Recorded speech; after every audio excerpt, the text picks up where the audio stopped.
பிறவையாக இருக்கிற போதே நம்மளே எல்லாமே பாதிக்கணுங்கிறது தான் ஒரு தகவல். அதை நான் குழந்தைகளுக்கு சொல்கிற போத அதை அவள் எடுத்துக்கிறா. இதனால் நிறைய வாய்ப்புகள், அசோசியேஷன் எல்லாத்தையும் கூப்பிட்றா. லைன்ஸ், ரொட்டேரியன், அங்கே போய் நான் வர்ணம் இல்லைன்னா ஆடவே முடியாது. கண்டிப்பாக ஆடலாம், தப்பு கிடையாது. அதனால் அவளுடைய அந்த மோட்டிவேஷன் வேறு. அதை சார்ந்தவள் நிறைய பேர் வந்துட்டா.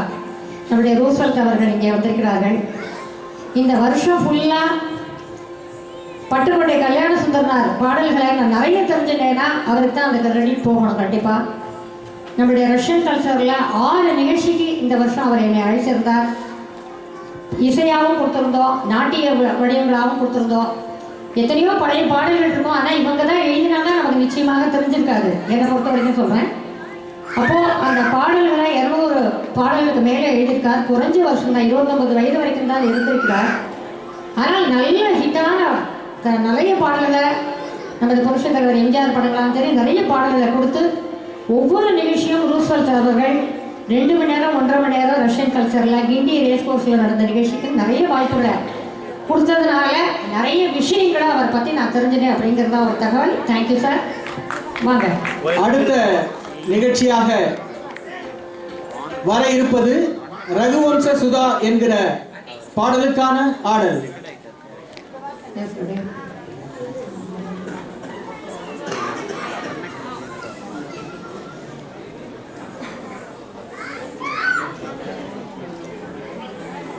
இந்த வெள்ளி விழா வரைக்கும் என்னை கொண்டு வந்த என்னுடைய குடும்பத்தாருக்கு, என்னை அருமையாக வளர்த்த என்னுடைய பெற்றோர்களுக்கு, என்னுடைய மாமியார் மாமனாருக்கு, என்னுடைய பிரதரில் அங்கே வந்திருக்கார் மிஸ்டர் என்ஆர் ராஜசேகர் அவர்கள், பாம்பேலேருந்து, அங்கே பாம்பேயில் இருக்கார்.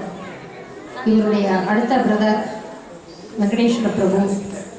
எல்லாமே அந்த குடும்ப சூழ்நிலை எனக்கு அருமையாக அமைந்ததுங்கிறதா ஒரு தகவல். எல்லாரும் பெண்கள் நாட்டியத்திலலாம் நிச்சயமாக இருக்கவே முடியாது. குழப்பமே இல்லாமல் என்னை வைத்த என்னுடைய குழந்தைகள், அவள் எல்லாருக்கும் கூட இந்த சமயம் நன்றி சொல்ல நான் கடமைப்பட்டிருக்கேன். ரெடியா ஸ்டூடெண்ட்ஸ்? வாங்க. அடுத்த நிகழ்ச்சி தொடர்வதற்கு முன்னால் உரத்த சிந்தனையுடைய தலைவர் திரு எஸ்.வி. ராஜசேகர் அவர்கள் வருகை புரிந்திருக்கிறார்கள். அவருக்கு ஸ்ருதிலை வித்யாலயம் சார்பால் வருக வருக என்று வரவேற்பதில் பெருமகிழ்ச்சி அடைகின்றோம்.